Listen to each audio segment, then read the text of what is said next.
8ನೇ ತರಗತಿಯ ಇಂಗ್ಲೀಷ್ ವಿಷಯ part 2 syllabus 5ನೇ ಪಾಠ the swan and the princes. ಈ ಪಾಠದ ಮೇಲೆ ಇರತಕ್ಕಂತಹ ನಿಮ್ಮ ಟೆಕ್ಸ್ಟ್ ಬುಕ್ನಲ್ಲಿರ್ತಕ್ಕಂತಹ ಎಲ್ಲ ಪ್ರಶ್ನೆಗಳಿಗೆ ಉತ್ತರವನ್ನು ಚರ್ಚಿಸ್ತಕ್ಕಂಥ ವಿಡಿಯೋ ಆಗಿರ್ತದೆ. ಹಾಗಾಗಿ ಇಲ್ಲಿವರೆಗೂ ನಮ್ಮ ಚಾನಲ್ಗೆ ಯಾರಾದರೂ ಸಬ್ಸ್ಕ್ರೈಬ್ ಆಗಿರಲಿಲ್ಲ ಅಂತಂದರೆ ದಯವಿಟ್ಟು ನಮ್ಮ ಚಾನಲ್ಗೆ ಸಬ್ಸ್ಕ್ರೈಬ್ ಮಾಡಿ. ಮುಂದೆ ಬರ್ತಕ್ಕಂತಹ ಎಲ್ಲ ಪಾಠದ ಪ್ರಶ್ನೆಗಳು, ಉತ್ತರಗಳು ಮತ್ತು ಅದರಲ್ಲಿ ಬರ್ತಕ್ಕಂತಹ ವೊಕ್ಯಾಬುಲರಿ ಪಾಯಿಂಟ್ಸ್ಗಳು, ಗ್ರಾಮರ್ ಪಾಯಿಂಟ್ಸ್ಗಳನ್ನ ಚರ್ಚೆ ಮಾಡಲಾಗ್ತದೆ. ಹಾಗಾಗಿ ವಿದ್ಯಾರ್ಥಿಗಳು ನಮ್ಮ ಚಾನಲನ್ನು ತಪ್ಪದೆ ಸಬ್ಸ್ಕ್ರೈಬ್ ಮಾಡಿ. ತಡ ಮಾಡದೆ ನಾವು ನಿಮ್ಮ ಟೆಕ್ಸ್ಟ್ ಬುಕ್ನಲ್ಲಿರತಕ್ಕಂತಹ ಪ್ರತಿಯೊಂದು ಪ್ರಶ್ನೆಗೆ ಉತ್ತರಗಳನ್ನು ಚರ್ಚೆ ಮಾಡ್ತಾ ಹೋಗ್ತೀವಿ. ಇಲ್ಲಿ ಮೊದಲನೆಯ ಪ್ರಶ್ನೆ ನಿಮ್ಮ ಟೆಕ್ಸ್ಟ್ ಬುಕ್ನಲ್ಲಿರುವಂತೆ C1 answer the following questions and share your responses with your partner ಅಂತ ಹೆಡ್ಡಿಂಗ್ ಇರ್ತದೆ.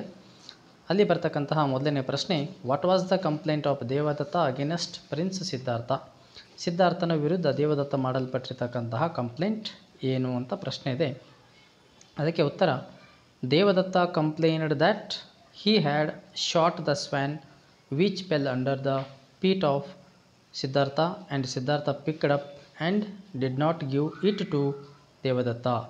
ಈ ಪ್ರಶ್ನೆಗೆ ಉತ್ತರ, ದೇವದತ್ತ ಸಿದ್ಧಾರ್ಥನ ವಿರುದ್ಧ ಯಾಕೆ ಕಂಪ್ಲೇಂಟ್ ಮಾಡ್ತಾನಂತಂದರೆ, ಇಲ್ಲಿ ದೇವದತ್ತ ಒಂದು ಸ್ವ್ಯಾನ್ಗೆ ತನ್ನ ಬಾಣದಿಂದ ಹೊಡೆದು ಬೇಟೆಯಾಡಿರ್ತಾನೆ. ಅದು ಗಾಯಗೊಂಡು ಕೆಳಗಡೆ ಸಿದ್ಧಾರ್ಥನ ಹತ್ತಿರ ಬಿದ್ದಾಗ ಸಿದ್ಧಾರ್ಥನ ಅದನ್ನು ಮೇಲೆ ಕೆತ್ತಿ ಅದನ್ನು ಆರೈಕೆ ಮಾಡಿ ಅದರ ಜೀವವನ್ನು ಉಳಿಸ್ತಾನೆ. ಉಳಿಸಿದ ಮೇಲೆ ದೇವದತ್ತನಿಗೆ ಅದನ್ನು ಹಿಂದಿರುಗಿ ಕೊಡಲಿಕ್ಕೆ ಸಿದ್ಧಾರ್ಥ ಒಪ್ಪಿಕೊಳ್ಳೋದಿಲ್ಲ. ಹಾಗಾಗಿ ರಾಜನ ಹತ್ರ ಹೋಗಿ ಸಿದ್ಧಾರ್ಥನ ಬಗ್ಗೆ ಕಂಪ್ಲೇಂಟನ್ನು ದೇವದತ್ತ ಮಾಡ್ತಾನೆ. Second question, why did Siddhartha claim that the swan was his? Siddhartha ಆ ಸ್ವ್ಯಾನ್ ನನಗೆ ಸೇರಲ್ಪಡ್ತಕ್ಕಂಥದ್ದು ಅಂತ ಯಾಕೆ ಕ್ಲೇಮ್ ಮಾಡ್ತಾ ಇದ್ದಾನೆ ಅಂತಂದರೆ, ಇಲ್ಲಿ ಸಿದ್ಧಾರ್ಥ ಕ್ಲೇಮ್ಡ್ ದ್ಯಾಟ್, ಇದರ ಉತ್ತರ ಸಿದ್ಧಾರ್ಥ ಯಾಕೆ ಕ್ಲೇಮ್ ಮಾಡ್ತಾ ಇದ್ದಾನೆ ಅಂತಂದರೆ, ಇಲ್ಲಿ the swan was his because he looked after. ಇಲ್ಲಿ ಲುಕ್ಡ್ ಆಫ್ಟರ್ ಅಂತಕ್ಕಂತಹ ಪದದ ಅರ್ಥ ಟು ಟೇಕ್ ಕೇರ್ ಅಥವಾ ಆರೈಕೆ ಮಾಡು ಅಥವಾ ಕಾಳಜಿ ವಹಿಸು ಅಂತ ಅರ್ಥ ಆಗ್ತದೆ. ನಾವು ವರ್ಡ್ ಬೈ ವರ್ಡ್ ಮೀನಿಂಗ್ ನೋಡಿದರೆ ಅರ್ಥ ಬೇರೆ ಆಗ್ತದೆ. ಲುಕ್ಡ್ ಆಫ್ಟರ್ ಅಂತಂದರೆ ಇಲ್ಲಿ ಟು ಟೇಕ್ ಕೇರ್.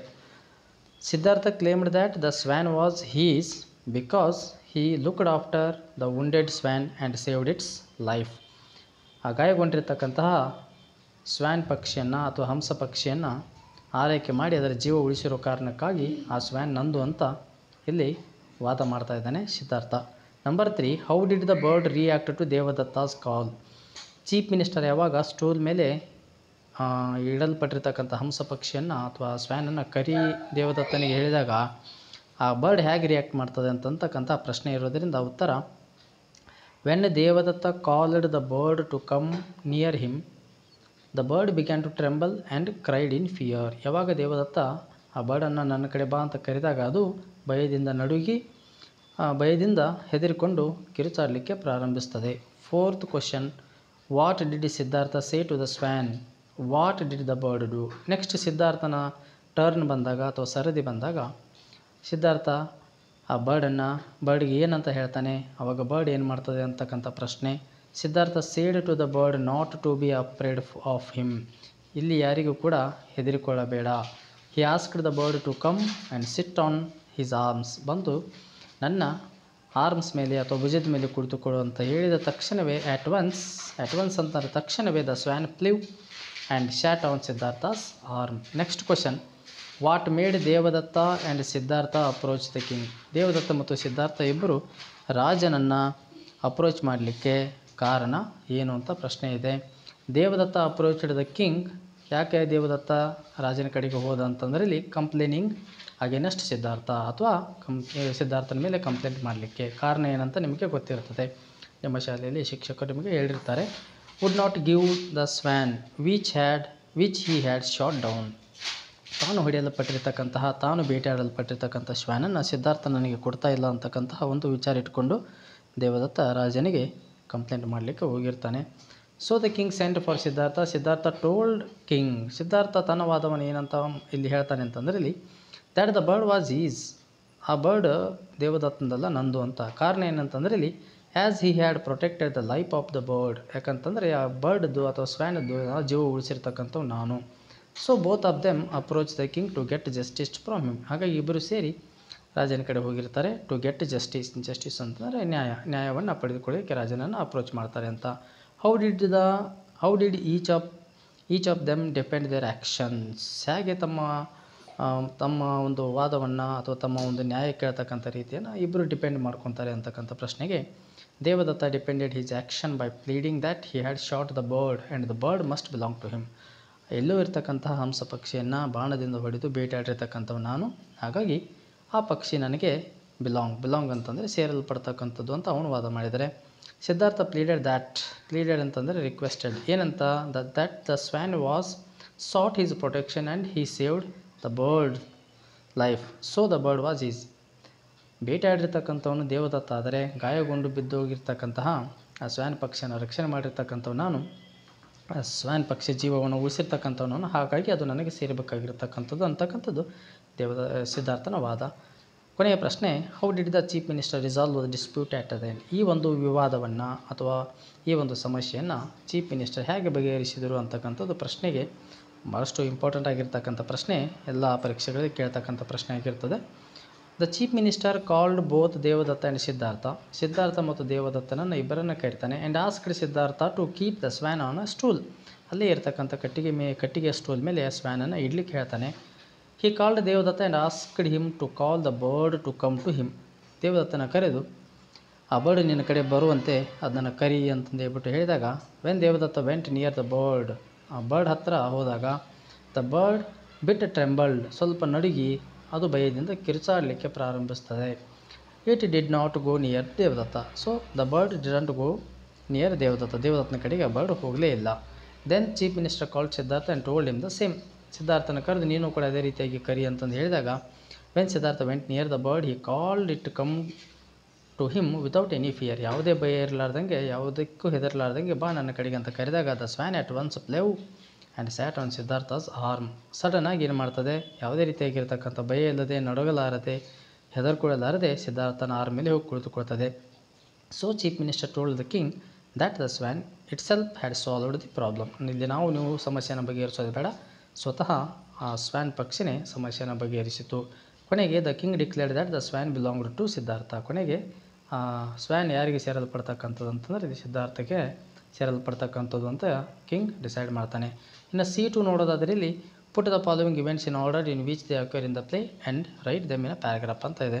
ನಿಮ್ಮ ಟೆಕ್ಸ್ಟ್ ಬುಕ್ನಲ್ಲಿ ಇರುವಂತೆಯೇ ಆ್ಯಸ್ ಪರ್ ಸ್ಟೋರಿ, ಆ ಕಥೆಯ ಪ್ರಕಾರ, ಆ ನಾಟಕದ ಪ್ರಕಾರ ಇಲ್ಲಿ ವಾಕ್ಯಗಳನ್ನ ನಿಮ್ಮ ಟೆಕ್ಸ್ಟ್ ಬುಕ್ನಲ್ಲಿ ಕೊಟ್ಟಿಲ್ಲ. ನಾನು ಡೈರೆಕ್ಟ್ಲಿ ಅವುಗಳನ್ನ ಸರಿಯಾದ ರೀತಿಯಲ್ಲಿ ಜೋಡಿಸಿ ಬರೆದಿದ್ದೇನೆ. ಇದರ ಉತ್ತರ ಏನಾಗಿರ್ತದೆ ಅಂತಂದರೆ ಇಲ್ಲಿ C2ನಲ್ಲಿ Devadatta shot an arrow at the bird first point ಆಗಿರ್ತದೆ. Siddhartha nursed the bird with a care. Devadatta appealed to the king for justice. Devadatta called the swan to him.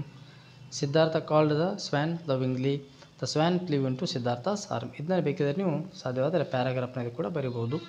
C3 after the swan had been saved by Siddhartha it was very happy and went to thank the prince.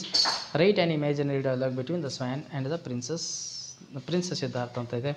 ಪಾಠ ನಮಗೆ end ಆಗೋದಿಲ್ಲ ಅಂತಂದರೆ ಇಲ್ಲಿ king swan ಸಿದ್ಧಾರ್ಥನಿಗೆ ಸೇರಲ್ಪಡ್ತಕ್ಕಂಥದ್ದು ಅಂತ ಇಲ್ಲಿ ತನ್ನ ನಿರ್ಧಾರವನ್ನು ಹೇಳಿದ ಮೇಲೆ ಅಲ್ಲಿಗೆ ನಮ್ಮ ಟೆಕ್ಸ್ಟ್ ಬುಕ್ನಲ್ಲಿ ಆ ಸ್ಟೋರಿ ಅಲ್ಲಿಗೆ ಎಂಡ್ ಆಗ್ತದೆ. ಬಟ್ ಅದರ ಮುಂದಿನ ಭಾಗವನ್ನು ನಾವೇ ಕಲ್ಪನೆ ಮಾಡಿಕೊಂಡು ಬರೀರಿ ಅಂತಂದು ಹೇಳ್ಬಿಟ್ಟು ಪ್ರಶ್ನೆ ಇರೋದರಿಂದ ಸಾಧ್ಯ ಆದಷ್ಟು ಮಟ್ಟಿಗೆ ನಾನು ಬರೆದಿರ್ತಕ್ಕಂಥದ್ದು ಏನಂತಂದರೆ ಇಲ್ಲಿ the beginning of the dialogue has been given, ಕೊಡಲ್ಪಟ್ಟಿದೆ, ಪ್ರಾರಂಭದ ಡೈಲಾಗನ್ನು ಕೊಡಲ್ಪಟ್ಟಿದೆ. ಸ್ವ್ಯಾನ್ ಏನು ಹೇಳ್ತದೆ, dear Siddhartha I want to talk to you, ನಾನು ನಿನ್ನ ಜೊತೆ ಮಾತಾಡಬೇಕು. ಅವಾಗ ಸಿದ್ಧಾರ್ಥ ಹೇಳ್ತಾನೆ yes my dear swan, what is it, tell me, don't fear anyone. ಏನು ವಿಷಯ ಹೇಳ, ನನಗೆ ಯಾರಿಗೆ ಹೆದರಬೇಡ ಅಂತ ಸಿದ್ಧಾರ್ಥ ಹೇಳಿದಾಗ ಸ್ವ್ಯಾನ್ ಹೇಳ್ತದೆ, dear prince, it's only because of your kindness I am still alive today. ನಾನು ಇವತ್ತಿಗೂ ಜೀವಂತವಾಗಿದ್ದೀನಿ ಅಂತಂದರೆ ಅದು ನಿನ್ನಲ್ಲಿ ಇರತಕ್ಕಂತಹ ಕೈಂಡ್ನೆಸ್, ದಯೆ ಅಂತಕ್ಕಂತಹ ಗುಣ. ಪ್ರಿನ್ಸ್ ಹೇಳ್ತಾನೆ, why do you say so, ಆ ರೀತಿಯಾಗಿ ಯಾಕೆ ಹೇಳ್ತೀಯಾ? ಆವಾಗ ಸ್ವ್ಯಾನ್ ಹೇಳ್ತದೆ, ಇಮ್ಯಾಜಿನ್, ಕಲ್ಪನೆ ಮಾಡ್ಕೋ, what would have happened if you had not save me. ನನ್ನನ್ನು ನೀನು ರಕ್ಷಿಸಿರಲಿಲ್ಲ ಅಂತಂದರೆ ನನಗೇನಾಗ್ಬೋದಾಗಿತ್ತು ಅಂತ ನೀನು ಕಲ್ಪನೆ ಮಾಡ್ಕೋ. ಆವಾಗ ಪ್ರಿನ್ಸ್ ಹೇಳ್ತಾನೆ, don't you think it was my duty, ಅದು ನನ್ನ ಕರ್ತವ್ಯ ಅಂತ ನೀನು ಯಾಕೆ ಅನ್ಕೋಬಾರ್ದು ಅಂತಂದಾಗ ಸ್ವ್ಯಾನ್ ಹೇಳ್ತದೆ, ಮೇ ಬಿ ನಿನ್ನ ಕರ್ತವ್ಯ ಇರ್ಬೋದು, but all people would not do that. ಆದರೆ ಹೆಚ್ಚಿನ ಸಂಖ್ಯೆಯಲ್ಲಿ ಜನ ಈ ರೀತಿಯಾಗಿ ಯಾರೂ ಮಾಡೋದಿಲ್ಲ. Anyway thank you very much ಅಂತ ಸ್ವ್ಯಾನ್ ಹೇಳ್ತದೆ. ಪ್ರಿನ್ಸ್ ಹೇಳ್ತಾನೆ, ಯು ಆರ್ ವೆಲ್ಕಮ್ ಅಂತ ಹೇಳ್ತಾನೆ. ಇನ್ನು ವೊಕ್ಯಾಬ್ಯುಲರಿ ನೋಡೋದಾದರೆ ಇಲ್ಲಿ ನಿಮ್ಮ ಟೆಕ್ಸ್ಟ್ ಬುಕ್ನಲ್ಲಿರುವಂತೆ some definition are given below, substitute each of them a single word using prefix given in above ಅಂತ ಇದೆ. ಹಾಗೆ ಇಲ್ಲಿ ನಿಮ್ಮ ಟೆಕ್ಸ್ಟ್ ಬುಕ್ನಲ್ಲಿ ಏನು ಪ್ರಶ್ನೆಗಳಿರ್ತೋ ಡೈರೆಕ್ಟ್ಲಿ ನಾನು ಉತ್ತರವನ್ನು ಇಲ್ಲಿ ಕೊಡಲ್ಪಟ್ಟಿದ್ದೇನೆ. ಅದರ ಆನ್ಸರ್ ಏನಾಗಿರ್ತದೆ ಅಂತರಲ್ಲಿ ಇಲ್ಲಿ ಒನ್ ವರ್ಡ್ ಸಬ್ಸ್ಟಿಟ್ಯೂಟ್ ಅಂತ ಇದು ಪ್ರಶ್ನೆ. ಅದರರ್ಥ ಇಡೀ ಒಂದು ವಾಕ್ಯವನ್ನು ಒಂದೇ ಪದದಲ್ಲಿ ಅರ್ಥೈಸಿಕೊಳ್ತಕ್ಕಂಥದ್ದು. ಹೇಗೆ ಅಂತಂದರೆ ಇಲ್ಲಿ one who treats the patient, ಇಲ್ಲಿ ಪೇಷಂಟ್ಗಳಿಗೆ ಅಥವಾ ರೋಗಿಗಳಿಗೆ ಚಿಕಿತ್ಸೆ ಕೊಡೋರನ್ನು ಏನಂತ ಕರಿತೀವಿ ಅಂತಂದಾಗ ನಮ್ಮ ಉತ್ತರ ಏನಾಗಿರ್ತದೆ ಒಂದೇ ವರ್ಡ್ನಲ್ಲಿ doctor. One who teaches the student, ಯಾರು ವಿದ್ಯಾರ್ಥಿಗಳಿಗೆ ಪಾಠ ಮಾಡೋರು ಅಂತ ಪ್ರಶ್ನೆ ಮಾಡಿದಾಗ ಅದರ ಉತ್ತರ ಏನಾಗಿರ್ತದೆ ಟೀಚರ್ ಆಗಿರ್ತದೆ. ಹಾಗಾಗಿ ಇಲ್ಲಿ ಅದೇ ರೀತಿಯಾಗಿರ್ತಕ್ಕಂಥ ಇಡೀ ಒಂದು ವಾಕ್ಯವನ್ನು ಒಂದೇ ಒಂದು ಪದದಲ್ಲಿ ಅರ್ಥೈಸ್ತಕ್ಕಂಥದ್ದು. ಒನ್ಸ್ ಓನ್ ಸಿಗ್ನೇಚರನ್ನು ಆಟೋಗ್ರಾಫ್ ಅಂತ ಕರಿತೀವಿ. ಪ್ಲೇಸ್ ಆಫ್ ಲಿವಿಂಗ್ ಆರ್ಗನಿಸಮನ್ನು ಬಯೋಸ್ಫಿಯರ್ ಅಂತ ಕರಿತೀವಿ. ಮೋರ್ ದ್ಯಾನ್ ಒನ್ ಪರ್ಪಸನ್ನು ಮಲ್ಟಿಪರ್ಪಸ್ ಅಂತ ಕರಿತೀವಿ. Effective against bacteria antibiotic. Half of the earth surface hemisphere. True not fiction ಅಂತ ಬಂದಾಗ ನಾನ್ ಫಿಕ್ಷನ್. ಬಿಟ್ವೀನ್ ನೇಷನ್ಸ್ ಅಂತಂದಾಗ ಇಂಟರ್ನ್ಯಾಷನಲ್. ಟು ವಾಶ್ ಬಿಫೋರ್ ಅಂತ ಇದ್ದರೆ pre wash. Very small not visible to the naked eye, ಅಂದರೆ ಬಹಳಷ್ಟು ಚಿಕ್ಕದಾಗಿದ್ದು ಬರೀ ಗಣ್ಣಿನಿಂದ ಕಾಣದೇ ಇರತಕ್ಕಂಥದ್ದನ್ನು ಮೈಕ್ರೋಸ್ಕೋಪಿಕ್ ಅಂತ ಕರಿತೀವಿ. ಇನ್ನು V2ನಲ್ಲಿ use correct ending with word below completed sentence ಅಂತ ಐತೆ. ನಿಮಗೊಂದು ಪ್ಯಾರಾಗ್ರಾಫ್ ಕೊಟ್ಟಾರಲ್ಲಿ ಆ ಕೊಟ್ಟಿರ್ತಕ್ಕಂಥ ಪ್ಯಾರಾಗ್ರಾಫ್ನಲ್ಲಿ ಏನಿದೆ ಅಂತಂದರೆ ಇಲ್ಲಿ ಬಿಟ್ಟ ಸ್ಥಳಗಳದಾವ. ಆ ಬಿಟ್ಟ ಸ್ಥಳಗಳಲ್ಲಿ ಏನು ಬರೀಬೇಕು ಅಂತಕ್ಕಂಥ ನಾನು ಬ್ಲೂ ಕಲರ್ನಲ್ಲಿ ನಿಮಗೆ ಆ ವರ್ಡ್ಸ್ಗಳನ್ನ ಬರೆದಿದ್ದೀನಿ. ಒಂದು ಸಲ ಅದನ್ನು ಓದ್ತಕ್ಕಂಥ ಕೆಲಸವನ್ನು ಮಾಡೋಣ. ಆನ್ಸರ್ ಏನು? Ashwin was awakened with a feeling of excitement. It was glorious. ಇಲ್ಲಿ ಗ್ಲೋರಿಯಸ್ ಅಂತಕ್ಕಂಥ ವರ್ಡನ್ನು ನೀವು ನಿಮ್ಮ ಬಿಟ್ಟ ಸ್ಥಳದಲ್ಲಿ ಬರೀಬೇಕು. Glorious day, not cloudy at all. His teacher Pradeep had a guest speaker on that morning. Mr. Anil Kumar was an inventor of machine and so was famous throughout the world by a continuous study of magnetism and its forces. He was able to develop device to generate heat using sun rays. In V3 ನೋಡೋದಾದ್ರಲ್ಲಿ add one letter and make a new word to mean the word given brackets ಅಂತ ಇದೆ ಇಲ್ಲಿ. Answer ನೋಡೋದಾದ್ರೆ ಇಲ್ಲಿ wonder ಅಂತಕ್ಕಂಥ ವರ್ಡ್ಗೆ ಇನ್ನೊಂದು ಪದ ಯಾವುದು ಅಂತಂದರೆ ಇಲ್ಲಿ ಸರ್ಪ್ರೈಸ್. ವಂಡರ್ ಅಂದ್ರೂ ಒಂದೇ, ಸರ್ಪ್ರೈಸ್ ಅಂದ್ರೂ ಒಂದೇ. ಕಂಪ್ಲೇನ್ ಅಂತಂದರೆ ಇಲ್ಲಿ ಎಕ್ಸ್ಪ್ರೆಸ್ ಡಿಸ್ಸ್ಯಾಟಿಸ್ಫಿಕೇಷನ್. ಸ್ಟ್ರೇಂಜ್ ಅಂತಂದರೆ ಅನ್ಯೂಸ್ವಲ್. ಸೇವ್ ಅಂತಂದರೆ ಪ್ರೊಟೆಕ್ಟ್. ಆರ್ಮ್ಸ್ ಅಂತಂದರೆ ಪಾರ್ಟ್ಸ್ ಆಫ್ ಬಾಡಿ. ಬಿಲಾಂಗ್ ಅಂತಂದರೆ ಪೊಸೆಸಸ್. ಬಿಲಾಂಗ್ ಅಂತಂದರೆ ಅವರಿಗೆ ಸೇರಲ್ಪಡ್ತಕ್ಕಂಥದ್ದು, ಅವರಿಗೆ ಸಂಬಂಧಿಸಿರ್ತಕ್ಕಂಥದ್ದು ಅಂತ ಅರ್ಥ ಆಗ್ತದೆ. ಪೊಸೆಸಸ್ ಅಂತಕ್ಕಂಥ ವರ್ಡ್ ಕೂಡ ಅದೇ ಅರ್ಥವನ್ನು ಕೊಡ್ತಕ್ಕಂಥದ್ದು. ಇನ್ನು V4 fill in the blank with given words using the suffixes ful full or les less appropriately. ಕೊಟ್ಟಿರ್ತಕ್ಕಂತಹ ರೆಡ್ ಕಲರಲ್ಲಿರ್ತಕ್ಕಂತಹ ವರ್ಡ್ಗೆ ನೀವು ful ಫುಲ್ ಅಂತಕ್ಕಂಥ ವರ್ಡನ್ನು ಸಫಿಕ್ಸನ್ನು ಸೇರಿಸಿ ಸೆಂಟೆನ್ಸ್ ಮಾಡಬೇಕು. les ಲೆಸ್ ಅಂತಕ್ಕಂಥ ಸಫಿಕ್ಸನ್ನು ಸೇರಿಸಿ ಇನ್ನೊಂದು ಸೆಂಟೆನ್ಸ್ ಮಾಡಬೇಕಂತೈತೆ. ಆ ಕೆಲಸವನ್ನು ನಾನಿಲ್ಲಿ ಭಾಳಷ್ಟು ಈಸಿಯಾಗಲಿ ನಿಮ್ಗೆ ಅಂತಂದು ಬಿಟ್ಟು ಮಾಡಿಬಿಟ್ಟಿದ್ದೀವಿ. ಕೇರ್ ಅನ್ನೋ ವರ್ಡಿಗೆ ಮೊದಲನೇ point, Mohan usually drives on the right side of the road. He is a careless driver. ಇಲ್ಲಿ ಕೇರ್ ಅಂತಕ್ಕಂಥ ವರ್ಡಿಗೆ ಲೆಸ್ ಸೇರಿಸಿರ್ತಕ್ಕಂತಹ ಸಫಿಕ್ಸ್ ಆಗಿರ್ತದೆ.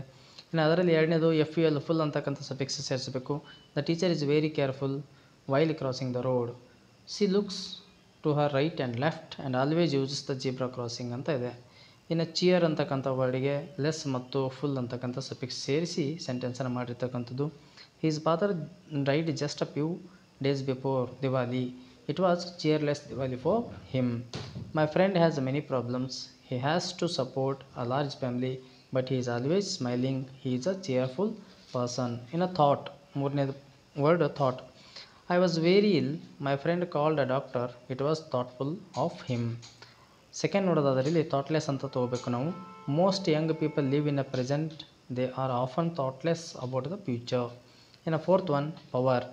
A boy picked up a quarrel with a boxer. The boxer lost his temper and gave a powerful blow. Next, I was going for a walk with my friends. Suddenly, a robber pounced on me and held my arms from behind. I felt totally powerless ಅಂತ ಇದೆ.